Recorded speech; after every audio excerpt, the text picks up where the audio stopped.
To Magna TV. నేను మీ Krishnaveni.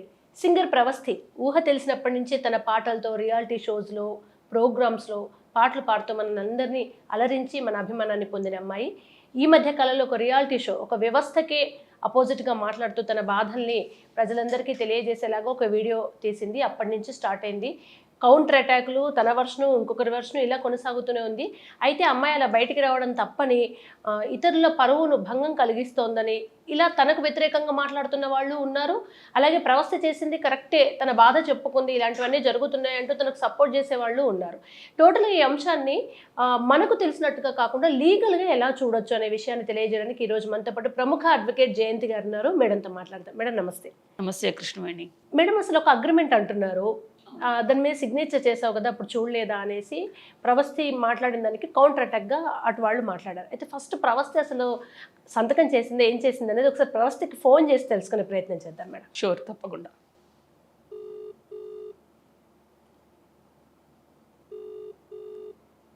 Hello ప్రవస్థి. Hi నాన్న,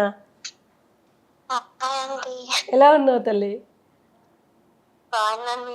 బాగున్నాను నాన్న. ఇప్పుడు నేను షూటింగ్లో ఉన్నాను, ఎదురుగా సీనియర్ అడ్వకేట్ జయంతి గారు ఉన్నారు.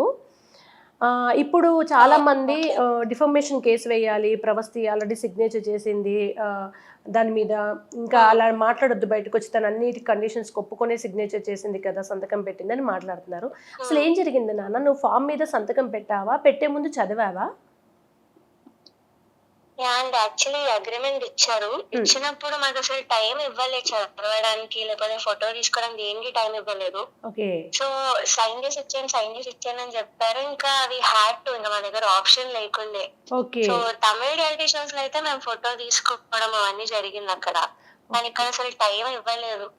ఓకే, అంటే అడిగారా మీరు కొంచెం సేపు చదువుకొని మేము సంతకం పెడతామని అడిగే ప్రయత్నం చేశారా అక్కడ? అడిగా అంటే లేదు, టైం అయిపోతుంది, అందరు సిగ్నేచర్ చేయాలి అని అలాగా చేసుకున్నారు. ఓకే నాన్న, అయితే ఇప్పుడు మేము ఈ విషయం మీద మాట్లాడతాము, ఏదైనా అవసరం ఉంటే కాల్ చేస్తాం మళ్ళీ. అండ్ ఎన్ని పేజీలు అంటున్నానా మేడం అడుగుతున్నారా? డాక్యుమెంట్ ఎన్ని పేజెస్ ఉందో ఏమైనా ఐడియా ఉందా?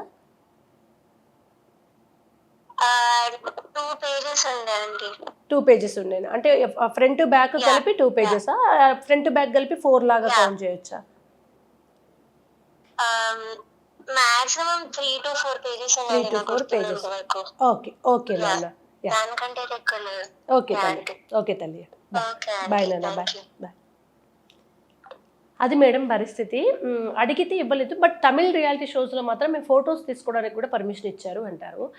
ఒకవేళ సంతకం పెట్టింది అనుకుందాం, పెట్టినప్పుడు ఇంకా అది తన ప్రాబ్లం, తను చూసుకోకపోవడం అనే అవకాశం ఉందా కోర్టులో? చాలా మంచి ప్రశ్న కృష్ణవేణి. నేను ఈ మొత్తం ప్రవస్థి ప్రస్థానం, పాడుతా తీగ, తర్వాత ఈ విషయాలు ఇష్యూస్ అన్నీ అయినాక చూస్తున్నప్పుడు ఈ అగ్రిమెంట్ ఎంఓయూ ఏవో ఉన్నాయి, సంతకాలు పెట్టింది అవి అన్న టాక్ వచ్చినప్పుడు నాకు డౌట్ వచ్చింది. అసలు చదువుకుందా లేదా, చదువుకుంటే దాంట్లో ఏం రాస్తుంది అన్నది నాకు వచ్చిన డౌట్. సరే, మిగతా అన్ని విషయాలు మాట్లాడినవి, ఇతరత్ర విషయాలు మాట్లాడినా మనం ఈ ఆస్పెక్ట్ని అడ్రస్ చేద్దాం. ఇది ప్రవస్థిని సపోర్ట్ చేయటమా లేకపోతే ప్రొడక్షన్ హౌస్ని సపోర్ట్ చేయటమా కాదు, బట్ వాట్ లాసెస్. ఒక అగ్రిమెంట్ అనేది తెలుగులో మనం ఒప్పందం అంటాం. ఒప్పందం దేనికి ఒప్పుకుంటున్నాం మనం? సర్టన్ టర్మ్స్ అండ్ కండిషన్స్, అవునా? సో ఆ కండిషన్స్ ఏంటి, ఆ టర్మ్స్ ఏంటి అవి మనకు తెలియాలిగా. తెలియకుండా సంతకాలు పెట్టేసేయండి, టైం అయిపోతుంది, చాలామంది ఉన్నారు అని అంటాము. ఫస్ట్ తప్పు, లీగల్గా తప్పు. నాకు తెలియదు దాంట్లో ఉన్న టర్మ్స్ అండ్ కండిషన్స్ ఏంటి అని. నేను దేనికి ఒప్పుకుంటున్నాను విషయం నాకు తెలియకుండా పెట్టే సంతకం, అటువంటి డాక్యుమెంట్ లీగల్గా వ్యాలిడ్ కాదు. నెంబర్ 1, ఇది అందరూ తెలుసుకోవాల్సింది. నేను చాలా కంపెనీస్, పెద్ద కంపెనీస్లో నేను అవేర్నెస్ ప్రోగ్రామ్స్ చేస్తూ ఉంటాను. ఎస్పెషల్లీ అగ్రిమెంట్స్ అంటే ఏంటి, కాంట్రాక్ట్స్ అంటే ఏంటి, ఎలా చూడాలి. చాలా పెద్ద సీనియర్ ఎగ్జిక్యూటివ్స్ అంటారు, మ్యామ్ మాకు ఇవి తెలియదే, ఇలా చూడాలని తెలియదే, ఈ పాయింట్స్ చూడాలని తెలియదు, ఇలా ఉంటుందని తెలియదు. అసలు అగ్రిమెంట్ అంటే ఏదో సంతకం పెట్టేసి ఇచ్చేయటం, లేదా లాయర్స్ చూసుకోవాల్సిన విషయం అని తప్పిస్తే మనం చదివి దాంట్లో ఉన్న టర్మ్స్ అండ్ కండిషన్స్ ఏంటి, మన మీద అప్లై అయ్యేవి ఏంటి, మనకి ఏవి వర్తిస్తాయి అన్నది తెలుసుకోవడానికి ప్రయత్నం చేయాలి ముందు. సో ఇక్కడ ఏం జరుగుతుంది, ఇప్పుడు తన వర్షన్ ప్రకారం అక్కడ ఆ అమ్మాయికి చదువుకోవడానికి టైం ఇవ్వలేదు. మామూలుగా కూడా ఒక 3-4 pages డాక్యుమెంట్ ఉంటుంది కృష్ణవేణి, లాయర్స్కి కూడా కనీసం 10 నిమిషాలు పడుతుంది చదవటానికి. చదివి అర్థం చేసుకోవాలి. అర్థం చేసుకున్నాక అది మనకి ఎలాగా అప్లికబుల్ అనేది తెలుసుకోవాలి. ఇక్కడ 3 లెవెల్స్ స్టేజెస్ జరగలేదు. ఎందుకు జరగలేదు? అగ్రిమెంట్ క్లియర్గా ఉంటే కనుక అది 2 సైడెడ్గా, అంటే ఇప్పుడు నాకు బెనిఫిషియల్గా ఉండాలి, నీకు బెనిఫిషియల్గా ఉండాలి. అలా ఉంటే ఇవ్వటానికి ఇబ్బంది ఏంటి? అసలు ముందు చదువుకోవటానికి ఇవ్వాలి. నార్మల్గా మేము కాంట్రాక్ట్స్ అవి ఎంటర్ అవుతున్నప్పుడు అదర్ సైడ్ పార్టీకి ఒక కాపీ ఇస్తాము, ఎందుకంటే అది వాళ్ళ రికార్డ్. అది మా దగ్గర ఒక కాపీ పెట్టుకుంటాం, అదర్ సైడ్ వాళ్ళకు కూడా ఒక కాపీ ఇవ్వాలి ఖచ్చితంగా. అది లా చెప్తుంది. ఇవ్వకుండా అసలు చదువుకోవడానికి టైం ఇవ్వకుండా, కాపీ కూడా ఇవ్వకుండా, ఇప్పుడు తను చెప్తాను తన దగ్గర కాపీయే లేదు, కనీసం ఫోటో తీసుకోవటం కూడా వాళ్ళు ఆపర్చునిటీ ఇవ్వలేదు అంటే అర్థం ఏంటి? ఇది కంప్లీట్గా 1 సైడెడ్ ఇది. కాదు మేడం, ఇప్పుడు వాళ్ళ తరపున ఇప్పుడు వాళ్ళు ఏం స్టాండ్ తీసుకొని, ఒకవేళ లేదా అమ్మాయి చదువుకుంది ఇప్పుడు ఇలా చదువుకోలేదని అంటుంది అనే వర్షన్ తీసుకుంటే అప్పుడు మనం ఎలా చేయొచ్చు? అది అందుకే చెప్తున్నాను, అప్పుడు జస్ట్ బికాజ్ వాళ్ళు అన్నారు కాబట్టి కోర్టులో అటువంటి ఆర్గ్యుమెంట్ నిలవదు. ఇప్పుడు ఇక్కడ ప్రొడక్షన్ హౌస్ ఖచ్చితంగా ఒక డామినెంట్ పొజిషన్లో ఉంది. ఇప్పుడు నువ్వు నేను మన ఇద్దరం అగ్రిమెంట్ ఎంటర్ అవుతున్నాం అనుకో, బికాస్ నేను లాయర్ కాబట్టి నీ మీద కంప్లీట్గా ఫోర్స్ పెట్టేసి లేదు కృష్ణవేణి సంతకం పెట్టాలి పెట్టాలి పెట్టాలి అన్నావు అనుకో, అదేంటంటే అది నువ్వు ఫ్రీ కన్సెంట్తో ఇచ్చినట్టు కాదు. ఏ అగ్రిమెంట్ అయినా ఏ ఒప్పందం అయినా కూడా ఫ్రీ కన్సెంట్తో ఇవ్వాలి. అది కాంట్రాక్ట్ యాక్ట్ చెప్తుంది. ఓకే, ఫ్రీ కన్సెంట్ ఉండాలి. అది ఏం సంతకం పెడుతుందని మనకు అర్థం కావాలి. నాకు అర్థమైందని మన కింద అక్నాలెడ్జ్మెంట్ ఉంటుంది. నాకు ఇక్కడున్న టర్మ్స్ అండ్ కండిషన్స్ అని నాకు అర్థమయ్యి నా మీద ఎటువంటి కోయర్షన్ లేకుండా, ఎటువంటి ప్రెషర్ లేకుండా, ఏ విధమైన కన్సెంట్ అనేది నేను ఫ్రీగా ఇస్తున్నాను అన్నది వాళ్ళు అది సంతకం పెడతాం మేము. ఓకే, సంతకం అందుకని చదువుకోవాలని చెప్తాను. ఇక్కడ చదువుకోవడానికి కూడా టైం ఇవ్వలేదు అంటే అర్థం అక్కడ అదర్ పార్టీ ఖచ్చితంగా డామినెంట్ పొజిషన్లో ఉంది. ఇప్పుడు ప్రొడక్షన్ హౌస్ ఉంది ఒకటి కృష్ణవేణి, ఇటువంటి రియాలిటీ షోస్లో production house, participants, judges, sponsors, ఇస్తున్న ప్లాట్ఫామ్, టీవీ ఛానల్, ఇవన్నీ ఒక ఎకోసిస్టమ్. ఆడియన్స్ అందరూ కలిపి ఒక ఎకోసిస్టమ్. దీంట్లో ఎవరు సరిగా లేకపోయినా కూడా ఎకోసిస్టమ్ వర్కౌట్ అవ్వదు, ఆ సైకిల్ నడవదు. రైట్? దాంట్లో పార్టిసిపెంట్స్ అనేది మోస్ట్ ఇంపార్టెంట్ కాంపోనెంట్. ఎవరున్నా లేకపోయినా వీళ్ళు ఉండటం, ఎందుకంటే ఆ షోనే కామెడీ ఈ పార్టిసిపెంట్స్ కోసం పెట్టినప్పుడు పార్టిసిపెంట్స్ జాగ్రత్తగా చూసుకోవాలి కదా. దాంట్లో ఫస్ట్ వచ్చేది అగ్రిమెంటే. ఎక్కువగా ప్రస్ఫుటంగా ఉండే క్లాజ్ ఏముంటుందంటే మీరు వేరే షోస్కి వెళ్ళకూడదు, వేరే ఛానల్స్లో పాడకూడదు అని. అది కొంతవరకు రీజనబుల్. అంతేకాకుండా వాళ్ళు క్లియర్గా రాయాలి, ఇక్కడ జడ్జిమెంట్ కానీ ప్రాసెస్ కానీ నిష్పక్షపాతంగా జరుగుతుంది అని రాసి ఉండాలి ఆ క్లాస్. రైట్? అలాగే ఇక్కడ ఎటువంటి వివక్ష ఉండదు. వీళ్ళకి సంబంధించి అది వర్క్ ప్లేస్. అది ఆ ప్రొడక్షన్ హౌస్, ఆ స్టూడియో అనేది work place. So work place ఇక్కడికి వచ్చినాక మీ మీద ఎటువంటి వివక్ష ఉండదు, మిమ్మల్ని ఎవరు బ్యాడ్గా ఇల్ ట్రీట్ చేయరు అన్నది ఖచ్చితంగా కండిషన్స్ రాసి ఉండాలి. అంతేగాని మిమ్మల్ని మీతో ఎవరు ఎలా బిహేవ్ చేసినా మీరు యాక్సెప్ట్ చేయాలి, పడి ఉండాలి, లేకపోతే మీరు మాట్లాడకూడదు, గొంతెత్తకూడదు, అపోజ్ చేయకూడదు, క్వశ్చన్ చేయకూడదు అన్నవి ఉంటే కనుక, ఈ సాంద్రతతో ఉన్న ఇంతకన్నా తక్కువ సాంద్రతతో ఇలాంటివి ఉంటే కనుక ఖచ్చితంగా అటువంటి అగ్రిమెంట్ చెల్లదు. ఓకే, చెల్లదు కోర్టులో. ఫర్ ఎగ్జాంపుల్ కృష్ణవేణి, మన కంపెనీస్ ఉంటాయి కదా, కంపెనీస్లో ఎంప్లాయర్ ఎంప్లాయీకి ఆఫర్ లెటర్ ఇస్తారు. ఇచ్చినప్పుడు ఒక కాపీ కూడా ఇస్తాం, చదువుకోమంటాం. చదువుకొని అర్థం చేసుకుని అర్థం కాకపోతే వచ్చి అడగండి అని చెప్పి సంతకాలు పెట్టించుకుంటాం. ఆ కాపీ ఒకటి వాళ్ళకి ఇస్తాం, ఎందుకంటే అది వాళ్ళ record, part of the record. Okay, ఇక్కడ ఒకటి కంపల్సరీ ఇప్పుడు ప్రవాసి దగ్గర అది ఉండాలి ఖచ్చితంగా. నాకు చాలా అదే ఆశ్చర్యం అనిపించింది. అమ్మాయి దగ్గర కాపీ లేదు, నేను చదువుకోలేదు మాట నాకు చాలా ఆశ్చర్యం అనిపిస్తుంది. మళ్ళీ ఇప్పుడు ఇక్కడ ఇంకొక వర్షన్ ఏముందంటే మేడం, ఒకవేళ ఇబ్బంది ఉంటే నువ్వు బయటికి వెళ్ళి చెప్పడం ఏంటి అలా వీడియోస్లో, మాకు పర్సనల్గా చెప్తే బాగుండేది కదా అని కొంతమంది అంటున్నారు. దీన్ని ఎట్లా చూడొచ్చు? ఇక్కడ 2 రకాలుగా చూడాలి కృష్ణవేణి. ఒకటి అమ్మాయి మిగతా ఇంతకుముందు షోస్ చూసిన దాంట్లో అమ్మాయి ఆల్రెడీ వెళ్ళి చెప్పామండి అని, దానికి రియాక్షన్గానే ప్రొడక్షన్ హౌస్ నుంచి ఎవరో వచ్చి మాట్లాడారు. రైట్? కానీ అక్కడ అమ్మాయికి జరిగిన ఇన్సిడెంట్స్ ఏవైతే ఉన్నాయో, ట్రీట్మెంట్ ఏదైతే ఉందో అక్కడ రిడ్రెసల్ జరగలేదు కదా, అమ్మాయికి సొల్యూషన్ రాలేదు. ఓకే, చెప్పినా కూడా అక్కడ నుంచి ప్రాపర్ రియాక్షన్ లేదు కనుక, రెస్పాన్స్ లేదు. రియాక్షన్ ఉంది, రెస్పాన్స్ లేదు. ఎగ్జాక్ట్లీ, రెస్పాన్స్ లేదు. అది తను బాడీ షేమింగ్ అని కానీ, లేకపోతే డ్రెస్సింగ్ అని కానీ, లేకపోతే జడ్జిమెంట్ని తను క్వశ్చన్ చేయట్లేదు. ఆ జడ్జిమెంట్ ప్రాసెస్ ఏదైతే ఉందో అది క్వశ్చన్ చేస్తోంది. రైట్? సో ఇవన్నీ వ్యాలిడ్ పాయింట్స్ అంటాను నేను. దాన్ని అడ్రస్ చేయాలి సిస్టమ్. అవును అవును, దాన్ని అడ్రస్ చేయాలి. అగ్రిమెంట్లో ఖచ్చితంగా ఉంటుంది, మీరు క్వశ్చన్ చేయకూడదు, అడగకూడదు, జడ్జిమెంట్ కంప్లీట్గా అది జడ్జెస్ ఫైనల్ డెసిషన్, అది దీని మీద అప్పీల్ ఉండదాన్ని. కరెక్టే, తను చాలా రియాలిటీ షోస్లో పనిచేసింది, చేసి పార్టిసిపేట్ చేసింది, రైట్. తను కొత్త ఏం కాదు రియాలిటీ షోస్కి. అండ్ ప్రతి పార్టిసిపెంట్కి తెలుసు నెంబర్ 1 అనేది ఒకళ్ళకే ఉంటుంది. సో ఆ పొజిషన్ వెళ్ళటానికి ఎంత ఛాన్స్ ఉందో అలాగే ఎలిమినేట్ అయిపోవటానికి కూడా అంతే ఛాన్స్ ఉంది. దానికి ఇష్టపడే వాళ్ళు వస్తున్నారు, కానీ ఆ జడ్జిమెంట్కి వచ్చే ప్రాసెస్ ఏదైతే ఉందో అది నిష్పక్షపాతంగా జరగాలి కదా, ప్రీజుడిషియల్ అవ్వకూడదు కదా. అండ్ ఇక్కడ ఇప్పుడు సునీత గారు ఒక వీడియో పెట్టారు, నువ్వు రోడ్ ఎక్కేసి అన్ని ఛానల్స్కి వెళ్ళేసి చెప్తున్నావు, అదేదో కొంచెం ఆలోచించమ్మా అనేసి నంది. తను ఆడియన్స్కి ఇప్పుడు అన్ని మీడియా ద్వారా ప్రజలకు ఏదో చెప్పాలనుకుంటుంది కదా, ఈ అంశం నిజంగానే తప్ప? అండ్ ఇలా అందరి పరువు తీస్తుంది, లేదా ఒక ప్రతిష్టాత్మక సంస్థ గురించి చెప్తుంది కనుక డిఫార్మేషన్ వేస్తాము అంటున్నారు. దీన్నంతా ఎట్లా చూడొచ్చు మేడం? ఇక్కడ 2 అగైన్ పాయింట్స్ కృష్ణమణి. ఒకటి, తను ఎప్పుడు బయటకు వచ్చి షీస్ ఎ విక్టిమ్, డౌటే లేదు, షీస్ ఎ విక్టిమ్. తనకి కష్టం జరిగింది, కష్టపెట్టేట్టుగా మాట్లాడారు, కష్టపెట్టేట్టుగా బిహేవ్ చేశారు, మనసు గాయమైంది, రైట్. ముందు ఇమ్మీడియట్గా ఉన్న ఆ ప్రొడక్షన్ హౌస్ దగ్గరికి వెళ్ళి చెప్పింది, అది అడ్రస్ అవ్వలేదు, రెస్పాండ్ అవ్వలేదు, రియాక్ట్ అయ్యారు, రైట్.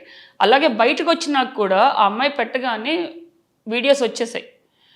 ఎక్కడా కూడా ఈ సమస్య ఏదైతే ఉన్నదో దాని గ్రాస్ రూట్ లెవెల్కి వెళ్ళి దాన్ని అడ్రస్ చేసి దీన్ని సాల్వ్ చేద్దాం అన్న ఆలోచన తపన నాకు కనపడలా.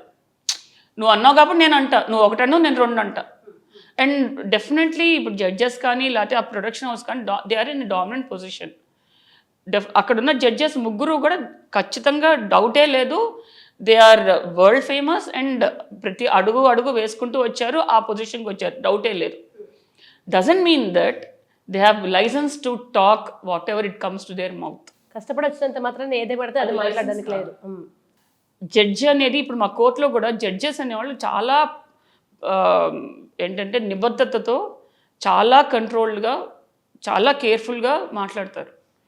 ఎలా పడితే అలా మా చేతిలో ఉంది, పవర్ ఉంది కదా, పొజిషన్, రియల్ హైకోర్టులో రియల్ కోర్ట్స్ మాట్లాడుతున్నాను, ఎలా పడితే అలా మాట్లాడటానికి వీలు లేదు. అది సభా మర్యాద అంటాం కదా, అది కాదు, రైట్. రెండోది, ప్రభస్తి ఒక విక్టిమ్గా బయటకు వచ్చి మాట్లాడింది. ఎవరికి చెప్పుకుంది? ఆడియన్స్కి చెప్పుకుంది. ఈ షోస్ అన్నీ కూడా ఆడియన్స్ చూసి వాళ్ళని రంజింప చేయడానికే కదా, రైట్. సో ఈకో సిస్టంలో audience plays a very important role. బయటకు బజారం పట్టడం అనేది చాలా తప్పు మాట, రోడ్డు ఎక్కడం అనేది కూడా చాలా తప్పు మాట నా ఉద్దేశంలో. ఆడియన్స్కి వచ్చి చెప్పుకుంది, ఇంకా ఎక్కడికి వెళ్ళి చెప్పాలి? అండ్ తను ఎప్పుడు బాధపడాలి, ఎంత బాధపడాలి, ఎవరి ముందు వెళ్ళి బాధపడాలి, ఎలా బాధపడాలనేది డిసైడ్ చేయవలసింది ఎవరు? తను, బికాస్ షీఈస్ అ విక్టిమ్. ఇక్కడ మొత్తం ప్రాసెస్లో ఏమవుతుందంటే Krishnamani, she is being victimised twice. అవును, తను బాధ చెప్తుంటే ఆ బాధని ఇది బాధ కాదు అని ప్రూవ్ చేసే ప్రయత్నం కూడా మరింత బాధ పెట్టాడు. Being victimised twice. ఒకటి యాక్చువల్ షోలో జరిగినది, రెండోది ఇలా తన బాధ వచ్చి చెప్పుకున్నందుకు మళ్ళీ అంటున్నారు. నేను కొన్ని వీడియోస్ కూడా చూశాను, అసలు పాడకపోతే వచ్చిన నష్టం ఏంటని. వాళ్ళెవరు చెప్పడానికి? ఆ మాట కొట్టి తర్వాత ఇవన్నీ అవుతాయని నీకు తెలియదా? ఇలాంటివే జరుగుతాయి, యాక్సెప్ట్ చేయాలి కదా. ఇవన్నీ అంటే తోటి సింగర్స్ బయటకు వచ్చి ఇంతలా మాట్లాడడం, ఇలాంటివి జరుగుతాయి, నీకు తెలియదు ఏముంది, అలాంటప్పుడు ఎందుకు వచ్చావు నువ్వు? అలా అవన్నీ అంటే ఇటువంటి ఏవైతే ఉన్నాయో ఇల్లీగల్ అని చెప్తాను, అన్లాఫుల్ థింగ్స్. ఒక పార్టిసిపెంట్తో ఇష్టం వచ్చినట్టుగా బిహేవ్ చేయడం అనేది నార్మలైజ్ చేయకూడదు. ఎగ్జాక్ట్లీ మేడం, నాకు ఎక్కడ పెయిన్ అనిపిస్తుంది, అమ్మాయి ఉంది, అమ్మాయి రాత్రి వెళ్తే నీకు ప్రాబ్లం అని తెలియదా అనడం, కాస్టింగ్ కోచ్ ఉంటుందని నీకు తెలియదా, అంటే ఒక పెద్ద సమస్యని చాలా సింపుల్గా నార్మలైజ్ చేయడం అనేది పెద్ద నేరం. చాలా నార్మలైజ్ చేసేస్తున్నారు, అంటే ఇట్స్ పార్ట్ ఆఫ్ లైఫ్ అన్నట్టుగా చూపిస్తారు. It's not part of life. ఈ రియాలిటీ షోస్ కానీ వీటన్నిటిలో కూడా ఇలా జరుగుతున్నాయంటే ఖచ్చితంగా క్వశ్చన్ చేయాలి, ఎక్కడో చోట స్టార్ట్ చేయాలి కదా. ఇంత ప్రెషర్లో వాళ్ళు ఎలా పడగలుగుతారు? ఈ రియాలిటీ షో అనేది ఒక టాలెంట్ని బయటికి తీసుకొచ్చి ఆడియన్స్కి, పబ్లిక్కి చూపించి అది చెప్పడానికి, నెక్స్ట్ లెవెల్కి తీసుకెళ్ళటానికా, లేదా మేము కాస్టింగ్ కోచ్ చేస్తాము, ఇలా ఇష్టం వచ్చిన మాట్లాడతాము, ఈ ఎయిమ్స్తోనే, ఈ అంబిషన్స్తో వస్తున్నారు వీళ్ళు. నేను టార్గెట్ చేస్తాము, క్వశ్చన్ చేసిన వాళ్ళు టార్గెట్ చేస్తాము. అసలు ఇది ఎక్కడి న్యాయం ఇది? అగ్రిమెంట్ దగ్గర నుంచి, అంటే వాళ్ళతో ఒక ఫార్మల్గా ఒక కాంట్రాక్చువల్ రిలేషన్షిప్లోకి ఎంటర్ అవుతున్న దగ్గర నుంచి ఎలిమినేట్ అయ్యి బయటకు వచ్చేంత వరకు దట్స్ చాలా పెద్ద పెయిన్ఫుల్ ప్రాసెస్లో ఉన్నారు. They are not enjoying that. ఇది చాలా హాస్యాస్పదమైన కామెంట్ కృష్ణవేణి, నాకు నవ్వొచ్చింది. వాళ్ళెవరు చెప్పడానికి పాడాలి, పాడొచ్చు, పాడొద్దు, ఈ కామెంట్స్ అన్నీ ఇలాగే ఉంటాయని. ఒకటి చెప్పినా, నేను కూడా క్లాసికల్ మ్యూజిషియన్ని. నేను వీణాలో డిప్లొమా చేశాను. ఎక్కడి నుంచి అంటే Andhra university, and toughest university, అది టఫెస్ట్ ఎగ్జామ్ కూడా. సో నా ఉద్దేశం ప్రకారం నేను బాగా నమ్మింది ఏంటంటే, సంగీతం అనేది దైవదత్తం. సాక్షాత్తు శారదాదేవి అనుగ్రహం ఉంటే తప్పిస్తే మనం సరిగమలు పలకలేం. అటువంటిది ఈ లెవెల్ వరకు వచ్చి ఇంత పాడుతున్నారు అంటే నిజంగా అమ్మవారి అనుగ్రహం ఉంటుంది. ఉండకుండా వాళ్ళు రాలేరు. సో అంత అనుగ్రహం, దైవ అనుగ్రహం ఉన్న వాళ్ళని నువ్వు పాడబోదు వచ్చిన నష్టం ఏంటి? ఏ పని చేయకపోయినా వచ్చే నష్టం ఏది లేదు, ఏ నష్టమూ లేదు. ఇప్పుడున్న పెద్ద పెద్ద వాళ్ళు కూడా వాళ్ళు పని చేయకుంటే ఎవరు అడగరు, ఎవరు క్వశ్చన్ చేయరు. ప్రపంచం నడిచిపోతుంది. సో చాలా హాస్యాస్పదమైన కామెంట్ అది. పాడబోతే వచ్చిన నష్టం ఏంటి? ఆవిడని అడగలేదు పాడాలా వద్దా అని. మళ్ళీ అది క్రియేటివ్ ఫీల్డ్ మేడం, ఏదో రోబోటిక్ వర్క్ కాదు. తను పాడాలి అంటే ఎంత మంచి అట్మాస్ఫియర్ ఉండాలి. సో ముందు లాట్ ఆఫ్ పియర్ ప్రెషర్ ఉంటుంది, కాంపిటీషన్ ప్రెషర్ ఒకటి ఉంటుంది. అది కాకుండా మర్చిపోకూడదు ఒకటి, సాంగ్స్ అనేవి పాట కానీ వాట్ ఎవర్ ద కాంటెంట్, అది మర్చిపోకూడదు. అది కాకుండా ఇన్ని long hours of workshop, 15 hours ఎంతో ఉంటారు కదా వాళ్ళు అక్కడ స్టూడియోస్లో.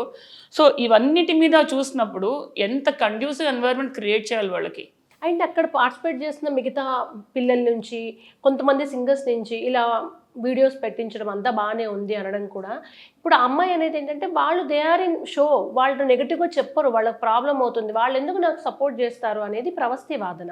కరెక్ట్. సో జస్ట్ బికాస్ ఇప్పుడు మిగతా ఎవరు నెగిటివ్గా చెప్పట్లేదు లేదా జరుగుతున్న విషయాలని బయటకు వచ్చి చెప్పట్లేదు డజంట్ మీన్ దట్ ఈ అమ్మాయి చెప్తున్న అబద్ధం అని కాదు. అండ్ ఈ అమ్మాయి బాధని డైల్యూట్ చేయకూడదు. ఏదైతే ఈ పెయిన్ ఏదైతే ఉందో, ఆగని ఉందో, బాధ ఉందో, అది ఎలా డైల్యూట్ అయిపోతుంది జస్ట్ బికాస్ మిగతా అందరికీ జరగలేదని, ఆర్ మిగతా వాళ్ళు వచ్చి చెప్పట్లేదు అని, రైట్? సో ఇది కూలంకషంగా ఏంటంటే యాక్చువల్లీ గ్రాస్ రూట్ లెవెల్కి వెళ్ళి దీన్ని క్వశ్చన్ చేయాలి, కరెక్షన్ చేసుకోవాలి, కరెక్టివ్ మెజర్స్ తీసుకోవాలి. పాడతా తీగ లైక్ అది నా ఉద్దేశంలో అది మిగతా రియాలిటీ షోస్లా కాదు. మహాదార్శనికులు ఆయన రామోజీరావు గారు ఆయన అనుకున్న ప్రోగ్రామ్ ఇది, ఆయన మైండ్లో వచ్చిన ప్రోగ్రామ్ ఇది. దానికి మన స్వర్గీయ ఎస్పి బాలసుబ్రహ్మణ్యం గారుకి ప్రాణం పోసారు దానికి, రైట్? ఇవాళ పాడతా తీయగానే నేను రైట్ ఫ్రమ్ ఫస్ట్ సంచిక నుంచి చూస్తున్నాను దాన్ని, ఫస్ట్ వర్షన్ నుంచి. సో ఇప్పుడు కూడా నాకు తెలిసి అక్కడ పార్టిసిపెంట్స్ అక్కడ బాలసుబ్రహ్మణ్యం గారు ఎదుర్కొన్న కూర్చుని ఉన్నారు, ఆయనే చూస్తున్నారు, ఆయన ఆధ్వర్యంలో జరుగుతుంది, అంత పవిత్రంగా దాన్ని చూస్తారని నేను అనుకుంటున్నాను. మనకి ఆడియన్స్కి it's just 45 minute show or 1 hour show, but వాళ్ళకి ఇట్స్ 15 hour లాంగ్ డే కదా వాళ్ళకి. So day in and day out they have to travel there. అటువంటి ఆ ప్రోగ్రామ్ని డైల్యూట్ అవ్వాల్సిన అవసరం ఏంటి? అండ్ ఇంకొంతమంది అనేది ఏంటంటే, అక్కడ ఉన్న ముగ్గురు జడ్జెస్ మీరు ఇందాక కూడా మెన్షన్ చేశారు, చాలా కష్టపడి వచ్చారు, వాళ్ళకి అవార్డ్స్ వచ్చాయి, ఆస్కార్ లాంటివి. నువ్వు అలా అనొద్దమ్మా, నీ వయసు ఎంత అంటే, ఇప్పుడు నా లైఫ్లో నా కష్టం నాదే గొప్ప మేడం, మీ లైఫ్లో మీరు ఎంతో స్ట్రగుల్ చేస్తే మీరు ఈ పొజిషన్కి వచ్చారు. ప్రవస్తి కూడా 5 ఏళ్ల నుంచి ఇలా చిటికేసి వచ్చేసేయలేదు, 19 ఏళ్ళు. తనకు ఎవరికైనా కష్టం ఉంటుంది. అవును. సో వాళ్ళకి అవార్డ్స్ వచ్చాయి, వాళ్ళు కష్టపడి వచ్చారు, వాళ్ళని అలా అనొద్దు అనే విషయాన్ని ఇది చాలా విషయాలు ఇలా చెప్తుంటారు. నాట్ ఓన్లీ ప్రవస్తి పాడతా తీయదు, దీన్ని ఎట్లా చూడొచ్చు మనం? అదే చెప్పా ఇందాక అన్నట్టుగా, వాళ్ళు కష్టపడి వచ్చారు, కరెక్టే, చాలా టాలెంటెడ్, ఆస్కార్ లెవెల్కి వెళ్ళారు. ఆస్కార్ కూడా ఆస్కార్ విన్నర్స్ ఇద్దరు జడ్జెస్. అండ్ సునీత గారు ఏం తక్కువేం తెలియదు, she's a world famous singer, right? She's a proven singer, but doesn't mean that it's a license for them to talk whatever it comes to them. And ఇదే కనుక అందరికి అర్థమవుతే, ఒక awards వచ్చి మేము గొప్ప స్థాయిలో ఉంటే మేము ఏమైనా చేయొచ్చు, మమ్మల్ని క్వశ్చన్ చేయొద్దు. క్వశ్చన్ చేయకూడదు, క్వశ్చన్ చేస్తే దాని పరిణామాలు ఇలాగే ఉంటాయి అన్న ఒక రాంగ్ సిగ్నల్ వెళ్తుంది. అండ్ డిఫార్మేషన్ కేసు వేసే అవకాశం ఉంది ప్రవస్తి మీద అని చాలా మంది ఈ మధ్య సోకాల్డ్గా వీడియోస్ పెడుతున్నారు. ఆ ఛాన్సెస్ ఉన్నాయా మేడం? డిఫమేషన్ వేయటానికి ఏమైంది? డిఫమేషన్ ఇక్కడ తను విక్టిమ్ అయ్యి బయటకు వచ్చి మాట్లాడుతోంది, రైట్? నాకు ఇది నా ఒక్కదాని కోసమే కాదు, నాలాగా ఉన్న అదర్ పార్టిసిపెంట్స్ అండ్ వాళ్ళ కోసం అని కూడా నేను మాట్లాడుతున్నాను చెప్తుంది, రైట్? డిఫమేషన్ ఏమని డిఫమేషన్ చేస్తారు? ఓకే, లీగల్గా అయితే ఛాన్సే లేదు. ఎలా ఏం ప్రూవ్ చేస్తారు డిఫైమ్ అయ్యాం? డిఫమేషన్ అంటే ఏంటి? పరువు నష్టం, రైట్? పరువు నష్టం ఎక్కడ జరిగింది? తనకు జరిగిన బాధ చెప్తోంది. ఇప్పుడు ఆడియన్స్ కూడా ఏమంటున్నారు, మీరు కరెక్షన్ చేసుకోండి అంటున్నారు, సిస్టమ్ కరెక్షన్ చేయండి అని, రైట్? కోర్టులో ఏమని ప్రూవ్ చేస్తారు? ఎక్కడ జరిగిన పరువు నష్టం? ఆ అమ్మాయి విక్టిమ్, అది విక్టిమ్ అన్నప్పుడు అగ్రిమెంట్ బయట తీయమంటారు. సో కోర్ట్స్ అంతా జస్ట్ బికాజ్ పవర్ఫుల్ పొజిషన్లో ఉన్నవాళ్ళు వచ్చి ఏదో నాకు పరువు నష్టం జరిగిపోయిన కోర్టులో కేసు వేస్తే బ్లైండ్గా కోర్టు నమ్మదు. ముందు అగ్రిమెంట్ చేయండి. అసలు ఈ పరిస్థితి రావడానికి కారణాలు ఏంటి? బ్యాక్గ్రౌండ్ వెరిఫికేషన్ చేస్తుంది, మొత్తం వెనక్కి తవ్వుతారు. మరి చేయకుండా ఊరికినే పరువు నష్టం అనగానే నేను వేసేస్తే నాకు ఇచ్చేస్తారా ఏంటి? ₹1 కోటి, 2 కోట్లు. ఓకే, ఇప్పుడు ఈ కౌంటర్ వీడియోలో ఇవి పెట్టుకున్నంత ఈజీగా కోర్టులో ఉండదండి. అగ్రిమెంట్ తీయమంటారు. అసలు అగ్రిమెంట్లో ఏం రాసింది, దాంట్లో ఏం రాయించుకున్నారు, అక్కడి నుంచి మొదలవుతుంది. అమ్మాయి చదివిందా, అమ్మాయికి అర్థమైందా, ఎందుకు అమ్మాయి కాదు పార్టిసిపెంట్స్కి టైం ఎందుకు ఇవ్వట్లేదు చదవడానికి, ఏం రాస్తుంది అందులో?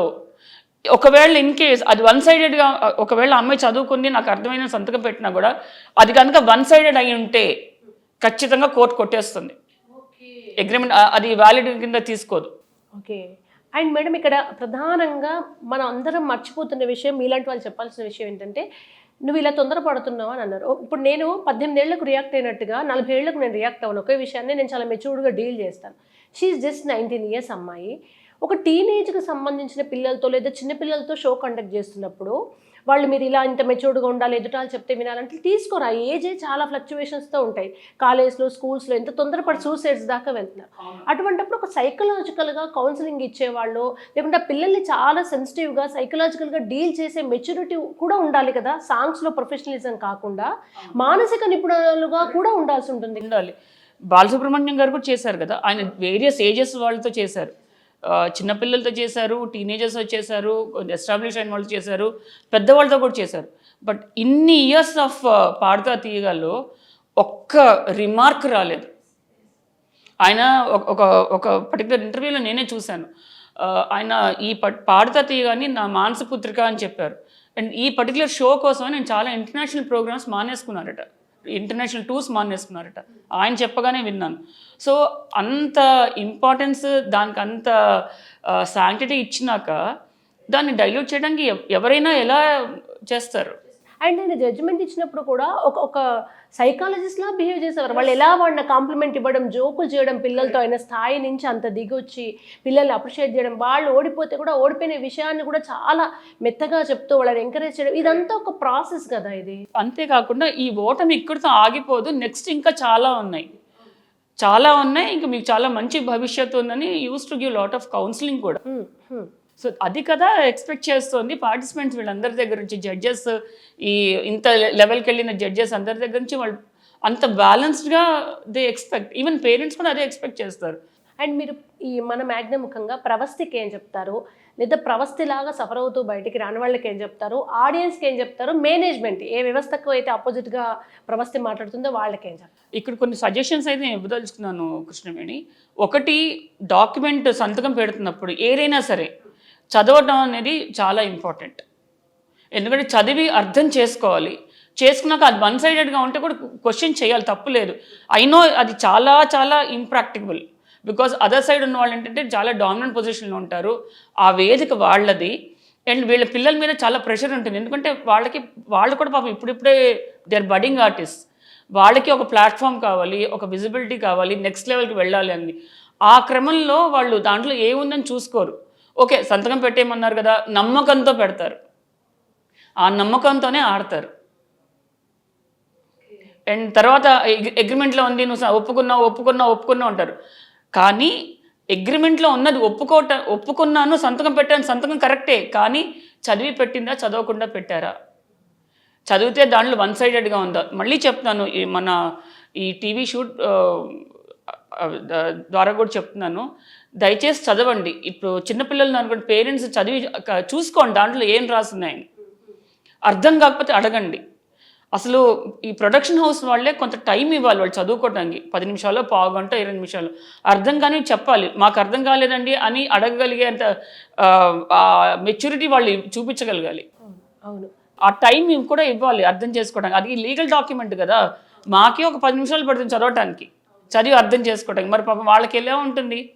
లేదా ఒక థర్డ్ పార్టీ న్యూట్రల్గా ఒక లీగల్ అడ్వైజర్ను, లాయర్ను పెట్టి అర్థం చెప్పించాలి. వీళ్ళందరికీ వర్క్షాప్స్ జరుగుతుంటాయి కదా, ఈ డాక్యుమెంట్లో ఇలా ఉంది, ఇలా మీరు 1 year అదే ఈ షో అయ్యేంతవరకు వేరే చోట చేయకూడదు, దీంట్లో ఉన్న టర్మ్స్ అండ్ కండిషన్స్ ఇవి, ఇలా ఉంటుంది సిస్టము, టైం మీ షూట్ టైం ఇది ఉంటుంది, ఇలా అన్నీ చెప్పాలి. ఇన్ కేస్ లేట్ అయితే మీకు వెహికల్ ప్రొవైడ్ చేయటం అనో, మొత్తం లేదా మీ పేరెంట్ని తెచ్చుకోవచ్చనో, గార్డియన్ తెచ్చుకోవచ్చనో, ఇవన్నీ రాసి ఉండాలి. ఓకే. అలాగే పాడతీయగలో ఉన్న పార్టిసిపెంట్స్, జడ్జెస్, ఆర్గనైజర్స్ వీళ్ళందరూ ఈ అంశాన్ని ఇప్పటి నుంచైనా ఎలా చూడొచ్చు? కనీసం ఇప్పుడు నేను కోర్స్ కరెక్షన్ చేసుకోమంటాను. నేను నా సజెషన్ అయితే అది కోర్స్ కరెక్షన్ చేయండి. పొరపాట్లు అనేది మనుషులే చేస్తారు, చెట్లు పుట్లు ఏం చెయ్యవు కదా. సో పొరపాటు జరుగుంటే కోర్స్ కరెక్షన్ చేయండి, గ్రాస్ రూట్ లెవెల్కి వెళ్ళండి, చెక్ చేసుకోండి. ఒక మాట అనుండొచ్చేమో, అనుంటే కనుక ఓపెన్గా పొరపాటు జరిగింది అని చెప్తే మన లెవెల్ ఏం తగ్గిపోదు కదా, మన విజ్ఞానం ఉంటే పెరుగుతుంది కానీ తగ్గదు కదా. సో ఈ నుంచి అలా ఉండదమ్మా, బికాజ్ ఈ పాడతాతిగా ఈ సీజన్స్ అయిపోదు కదా, ఇంకా చాలా ఉన్నాయి. అండ్ చాలా రియాలిటీ షోస్ కూడా జరుగుతాయి, ఇది ఒక్కటే కాదు కదా, ఈ ఒక్క ప్లాట్ఫామ్లోనే జరగదు కదా, వేరే కూడా జరుగుతుంటాయి. కోర్స్ కరెక్షన్ కనుక చేయకపోతే కృష్ణవేణి, అట్లీస్ట్ నౌ ఎంతమంది పేరెంట్స్ వాళ్ళ పిల్లల్ని పంపించడానికి రెడీగా ఉంటారు. అసలు ఇవాళ పాడుతా తీయగాక ఇట్స్ అ బ్రాండ్, మిగతా అన్ని షోస్లా కాదు, ఇట్స్ అ బ్రాండ్. ఆయన ఇందాక అన్నట్టుగానే మన మహా గొప్ప దార్శనికులు రామోజీరావు గారు, ఆయన మనసులోంచి వచ్చిన థాట్ అది, దానికి బాలసుబ్రహ్మణ్యం గారు ప్రాణం పోశారు, ప్రాణం పెట్టారు కూడా, రైట్. అంత ఇంపార్టెన్స్ ఉన్న దానికి డైల్యూట్ అయిపోతుంటే ఆడియన్స్ చూడకపోవచ్చు. రేపు కేస్ స్టడీ లాగా చూడాలి ఇప్పుడు ఈ అంశాన్ని. కేస్ స్టడీ చేయాలి, కరెక్షన్స్ కూడా చేయాలి, కరెక్టివ్ మెజర్స్ తీసుకోమంటున్నాను. కరెక్టివ్ మెజర్స్ అంటే పార్టిసిపెంట్స్ని భయభ్రాంతులు చేసేసి, వాళ్ళని భయపెట్టేసి, వాళ్ళని ఇంకా ఒక అన్డ్యూ ఇన్ఫ్లుయెన్స్ క్రియేట్ చేసి, మీరు ఇలా ఉంటేనే మిమ్మల్ని తీసుకుంటాం లేకపోతే తీసుకో అంటూ పిచ్చి పిచ్చి కండిషన్స్ పెడితే ఆడియన్స్ ఊరుకోరు, కోర్ట్స్ ఊరుకోరు. Thank you so much madam. Thank you.